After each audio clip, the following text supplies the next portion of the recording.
হৃদয়ে রমজান, হৃদয়ে রমজান। চলুন এবার আমরা আজকের মূল আলোচনায় প্রবেশ করি।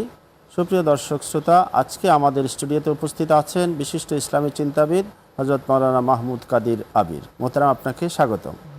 আজকে ওয়ালাইকুম আসসালাম রহমতুল্লাহ। আজকে আমাদের আলোচ্য বিষয় হচ্ছে রমজানে দান ও সাদাকা। এই বিষয়ে আপনার কাছ থেকে আমরা দর্শক শ্রোতাদের উদ্দেশ্যে শুনতে চাই। আলহামদুলিল্লাহ রাব্বিল আলামিন ওয়াসসালাতু ওয়াসসালামু আলা সাইয়্যিদিল মুরসালিন ওয়া খাতামান নাবিয়্যিন ওয়া আলা আলিহি ওয়া আসহাবিহি আজমাইন। আম্মা বা'দ। ক্বালা আল্লাহু তাআলা শাহরু রমাদান আল্লাযী উনজিলা ফীহিল কুরআন হুদাল লিন-নাস ওয়া বায়্যিনাতিন মিনাল হুদা ওয়াল ফুরকান। সাদাকাল্লাহুল আযীম। আলহামদুলিল্লাহ, আল্লাহ তাআলার দরবার অশেষ শুকরিয়া। আল্লাহ তাআলা আমাদেরকে আবারও রমজানে আমাদের সৌভাগ্য রেখেছেন। রমজান রহমতের মাস, মাগফিরাতের মাস, নাজাতের মাস। এই রমজান মাসে আল্লাহ তাআলা অনেক আমলের কথা আমাদেরকে বলেছেন এবং অনেক আমলের সুযোগ আমাদের জন্য করে দিয়েছেন, যে এই রমজানে একটি আমল করলে অন্য মাসে যেমন 10 নেকি হয়, তো এই রমজান মাসে আল্লাহ তাআলা এরকে 70 গুণ বৃদ্ধি করে দেন। সুবহানাল্লাহ। তো তাই প্রেক্ষিতে রাসূল সাল্লাল্লাহু আলাইহি সাল্লামের দিকে রাসূল সাল্লাল্লাহু আলাইহি ওয়াসাল্লাম আমাদেরকে শিখিয়েছেন যে রমজানে কিভাবে বেশি বেশি আমল করতে হয়। তো এই আমলের মধ্যে সবথেকে অন্যতম আমল হচ্ছে দান ও সদকা। হাদিসে এসেছে রাসূল সাল্লাল্লাহু আলাইহি ওয়াসাল্লাম রমজানে বেশি বেশি দান করতেন। তো রমজানে দানের মধ্যে একটি বড় দান হচ্ছে সদাকাতুল ফিতর। তো এই রমজানের মধ্যে আল্লাহ তাআলা দান ও সদকাকে বেশি বেশি আমাদের জন্য আর সদকাতুল ফিতরকে ওয়াজিব করেছেন। তো রমজানে বেশি বেশি আমাদেরকে দান সদকা করতে হবে। তো দানের মধ্যে সর্বোত্তম আমাদের কাছে যারা আত্মীয় স্বজন আছেন তারা হচ্ছে বেশি প্রাপ্য। আমাদের নিকট আত্মীয় যারা আছে তাদেরকে আমাদের বেশি বেশি দান করতে হবে। তো আমরা দেখি যে আমাদের সমাজে যে বিষয়গুলো দেখা যায়, যে আমরা দান করতে হলে আমরা বাইরে যারা গরিব, ফকির, মিসকিন এদেরকে বেশি আমরা লক্ষ্য করি। কিন্তু হাদিসে এসেছে আমার দান পাওয়ার সবথেকে প্রাপ্য হচ্ছে আমার নিকট আত্মীয়। তো রমজানের মধ্যে অন্যতম বিষয় হচ্ছে আমরা সারা বছর দান করি। তো এই রমজানের মধ্যে আল্লাহ তাআলা আমাদেরকে যাদের সম্বল হচ্ছে সম্বল ভালো আছে, তো যাদের ক্ষেত্রে জাকাত ফরজ হয়েছে এদেরকে জাকাত দেওয়া। তো জাকাত এই মানুষকে দিতে হবে, জাকাত প্রাপ্য সব থেকে আমাদের কাছের নিকট আত্মীয় স্বজন। তো জাকাতের ক্ষেত্রে আমরা দেখি সমাজে যদি আমাদের অনেক গরিব মানুষ আছে, আমাদের প্রিয় দেশ বাংলাদেশ। তো এই বাংলাদেশের মাতৃভূমিতে আমরা অনেক গরিব মানুষ আছেন। তো এই গরিব মানুষদেরকে যদি আমরা আমাদের জাকাতের মাধ্যমে, ফিতরের মাধ্যমে সহযোগিতা করতে পারি, তো আমাদের দেশের মানুষরা আল্লাহর রহমতে তারা অনেক উপকৃত হবে। আপনি খুব সুন্দর আলোচনা করছেন। একটি বিষয় এখানে, যে আসলে আমরা যে দান অনুদান দিয়ে থাকব, সেক্ষেত্রে আপনজনকে দেওয়ার কথা হয়েছে। আপনজনের আসলে তার তো হক আছে, সেই হক আমরা তার সঠিকভাবে আদায় করছি কিনা, আজকে সমাজে কি অবস্থা, আসলে কি আমরা সেই হকগুলো আদায় করছি? আপনার কি মনে হয়? আসলে আদায় হচ্ছে না। আমরা দেখতে পাই যে আমাদের সব থেকে নিকট আত্মীয় হচ্ছে আমার বাবার সম্পর্কের আমার বোন। তো এই বোনকে আমরা আমাদের বোনের সম্পত্তি থেকে আমরা তাদেরকে বিচ্ছিন্ন করি। তো দেখা যাচ্ছে আমাদের অন্য আত্মীয় স্বজনের সাথে ভালো সম্পর্ক আছে, আমাদের শ্বশুর বাড়ির দিকে যে আত্মীয় স্বজন আছে তাদের সাথে আমাদের অনেক সুসম্পর্ক আছে, কিন্তু দেখা যায় আমাদের রক্তের যে বোন তাদের সাথে আমাদের সম্পর্ক নাই। গুরুত্বপূর্ণ বিষয়, বোনের কথা এসেছে, ফুফুর কথা আসতে পারে। আমরা আলোচনায় ফিরে আসব। আমরা একটি ছোট্ট বিরতিতে যাচ্ছি। সুপ্রিয় দর্শক শ্রোতা, হৃদয় রমজান অনুষ্ঠানে এ পর্যায়ে আমরা একটি সংক্ষিপ্ত বিরতিতে যাচ্ছি। বিরতির পর আবার ফিরে আসবো, আপনারা আমাদের সাথেই থাকুন। হৃদয়ে রমজান, হৃদয়ে রমজান, হৃদয়ে রমজান, হৃদয়ে রমজান। সুপ্রিয় দর্শক শ্রোতা, বিরতির পর আবার ফিরে এলাম হৃদয় রমজান। আলোচনা চলছে রমজানে দান ও সাদাকা। যে বিষয়টি আলোচনা হচ্ছিল, যে বোনের হকের ব্যাপারটা আলোচনা শুরু করেছেন আপনি। আসলে বোনের হক আমরা কতটুকু দিতে চাই? আসলে আমাদের দেশে একটা কমন সমস্যা আছে যে আমরা আসলেই বোনদের হক দিতে চাই না, বোনের হক, ফুপুর হক, এই বিষয়টা আসলে খুব গুরুত্বপূর্ণ একটা বিষয়। যে দেখা যাচ্ছে আমরা বিশেষ করে বাবার দিকে যে সম্পত্তিগুলো আমরা পাই, এই সম্পত্তিটা আমরা ভাইয়েরা যেভাবে ভাগ করে নিই স্বাচ্ছন্দ্যে, যেমন আমরা এক ভাই আরেক ভাইকে সম্পদ দিতে চাই, ঠিক তেমনই আমরা বোনকে দিতে চাই না।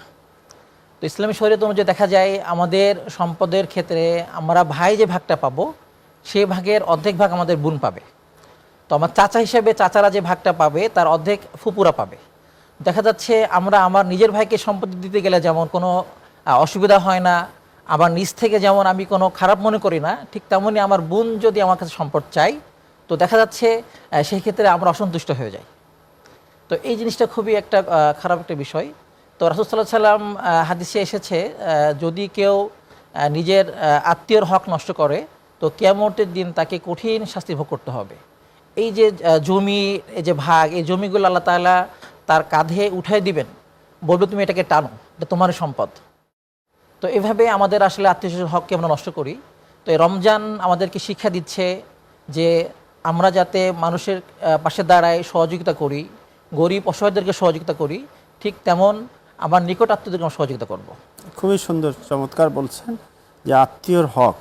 আর আত্মীয়র হক একইভাবে আত্মীয় এবং সে প্রতিবেশীর হক এবং মুসলিম, তিন দিক থেকে আমরা এই হকগুলো বিবেচনা করতে পারি। আপনাকে অসংখ্য ধন্যবাদ। আমরা একটু জানতে চাই যে আসলে আমরা যে দানের মাধ্যমে সমাজে নানান ধরনের অসহায়, বঞ্চিত, সুবিধা বঞ্চিত বিভিন্ন শ্রেণী পেশার মানুষ যারা অসহায়, যারা একটু তাকিয়ে থাকে দিন শেষে কিভাবে তার আজকে অতিবাহিত করবে, সেই ক্ষেত্রে সামাজিকভাবে প্রতিষ্ঠিত করে দেওয়ার উদ্যোগ, যেমন আমি একজনকে 10 টাকা দিলাম, 100 টাকা দিলাম, আর আমি যদি একজনকে একটা সেলাই মেশিন কিনে দিতে পারি, একটা রিক্সা কিনে দিতে পারি, এই বিষয়টা আপনি কি মনে করেন যে সমাজে দানটাকে কিভাবে করা উচিত আমাদের? জি জি, আলহামদুলিল্লাহ, খুবই গুরুত্বপূর্ণ একটা কথা আপনি বলেছেন। যে অবশ্যই দানের ক্ষেত্রে সরাসরি আমরা টাকাও দিতে পারি, তো মানুষ কিছু ক্রয় করে দিতে পারি। যেমন যারা গরিব অসহায় নারী যারা আছেন এদেরকে আমরা সেলাই মেশিন দিতে পারি, যে এর মাধ্যমে সে কাজ করবে এবং এটা থেকে সে উপার্জন করবে। তো আমরা যদি রাসূল সাল্লাল্লাহু আলাইহি ওয়াসাল্লাম আদর্শের দিকে তাকাই, তো রাসূল সাল্লাল্লাহু আলাইহি ওয়াসাল্লাম যারা গরিব ছিলেন তাদেরকে মানুষের কাছে হাত পাতে নিষেধ করেছেন। তো রাসূল সাল্লাল্লাহু আলাইহি ওয়াসাল্লাম তাদেরকে সহযোগিতা করতেন। আমরা রাসূলের জীবনী থেকে একটা ঘটনা আমরা জানতে পারি যে একবার রাসূল সাল্লাল্লাহু আলাইহি ওয়াসাল্লামের কাছে একজন গরিব এসেছিলেন ভিক্ষা চাইতে। তো রাসূল সাল্লাল্লাহু আলাইহি ওয়াসাল্লাম তাকে ভিক্ষা না দিয়ে একটা কম্বল দিলেন, যে বললেন তুমি এটা বিক্রি করো, বিক্রয় করে বাজার থেকে একটা কোড়াল কেনো, কোড়াল দিয়ে কাঠ ফাড়বে এবং এই কাঠ বিক্রি করে তুমি অর্থ উপার্জন করবে। খুব চমৎকার তো আলোচনা এভাবে- চলছে, আমরা একটু বিরতিতে যাচ্ছি, আবার ফিরে আসছি আপনার কাছে। সুপ্রিয় দর্শক শ্রোতা, হৃদয় রমজান অনুষ্ঠানে আমরা আলোচনায় আছি দান ও সাদাকা নিয়ে। আমরা আবারও আলোচনায় ফিরবো। এ পর্যায়ে একটি ছোট্ট বিজ্ঞাপন বিরতিতে যাচ্ছি, ততক্ষণ আমাদের সাথেই থাকুন। হৃদয় রমজান, হৃদয় রমজান, হৃদয় রমজান, হৃদয় রমজান। সুপ্রিয় দর্শক শ্রোতা, বিজ্ঞাপন বিরতির পর আমরা আবার ফিরে এলাম। দান ও সাদাকা, রমজানে অনেক আমলের গুরুত্ব রয়েছে, একজন মানুষ কিভাবে সেগুলো অর্জন করতে পারে সে আলোচনা আজকে আমরা মোহতারামের কাছ থেকে শুনছি, যে দান এবং সাদকার মধ্য দিয়ে একজন মানুষ কিভাবে নাজাত পেতে পারে, যে আলোচনাটা আপনি করছিলেন। জি, আলহামদুলিল্লাহ, রমজানে আল্লাহ তাআলা দানের হাতকে বাড়াইতে বলেছেন এবং দান করলে অন্য মাস থেকে এ মাসে 70 বেশি সওয়াব পাওয়া যায়। তো এই ক্ষেত্রে দেখা যাচ্ছে রমজান মাসে যদি আমরা কোনো রোজাদারকে ইফতারি করাই, তো আল্লাহ তাআলা এর বিনিময়ে আমাদেরকে এভাবে বলেছেন, যদি কোনো রোজাদারকে ইফতারি করানো হয় একটা খেজুর দ্বারা, তো আল্লাহ তাআলা ওই ব্যক্তিকে পূর্ণ রোজা রাখার সওয়াব দান করেন। তো আমরা এটা খুব সুন্দরভাবে এই কাজটা আমরা করতে পারি, যে আমাদের সমাজে এখন বর্তমানে অনেক মানুষ গরিব অসহায় হয়ে আছেন। এই রমজান মাসে বাজার দ্রব্যর যে মূল্য, সে মূল্য অনেক মানুষ এখন বর্তমান অসহায় অবস্থা। চাল কিনে খাওয়া, ডাল কিনে খাওয়া, ইফতারি সামগ্রী ক্রয় করা খুব কঠিন একটা বিষয়। তো এই ক্ষেত্রে আমাদের যাদের সামর্থ্য আছে, আমরা যদি চাই, চেষ্টা করি, তাহলে আমাদের আশেপাশে প্রতিবেশী যারা রোজাদার তাদেরকে আমরা সহযোগিতা করতে পারি, তাদেরকে আমরা ইফতারি করাতে পারি। একটা বিষয় জানার জন্যে, দান তো আমরা অনেকভাবে করে থাকি, কেউ দেখানোর জন্য, কেউ আল্লাহ সন্তুষ্টির জন্য, প্রকাশ্যে গোপনে, কোনটা উচিত? আরও কিছু থাকে, যেমন দানের জন্য একটা বিশাল জনগোষ্ঠীকে আহ্বান করা হলো, সেই দান গ্রহণ করতে গিয়ে 3 জন ইন্তেকাল করলো, 10 জন আহত হলো, এই যে এই ধরনের দান কি বলবেন আপনি? এটা আসলে খুবই দুঃখজনক একটা বিষয়। এটা আমাদের সমাজে দেখা যায় যে যে জাকাতের কথা প্রথমে বলেছিলাম, তো জাকাতটা আসলে আমাদের সমাজে এমনভাবে দেওয়া হয় যে মাইকিং করা হয় যে অমুক জায়গায় জাকাতের শাড়ি দেওয়া হবে, জাকাতের লুঙ্গি দেওয়া হবে।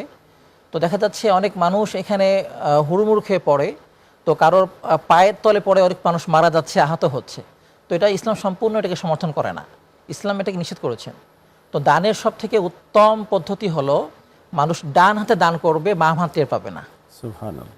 আল্লাহ তাআলা মানুষের অন্তর্যামী, আল্লাহ তাআলা সব কিছু দেখতে পান, এবং কেউ যদি নিয়ত করে কাউকে সহযোগিতা করা, দান করার, এটা যে যত গোপনে করবে এটা তত বেশি উত্তম হবে ইনশাল্লাহ। অত্যন্ত চমৎকার আমরা আলোচনা শুনছিলাম।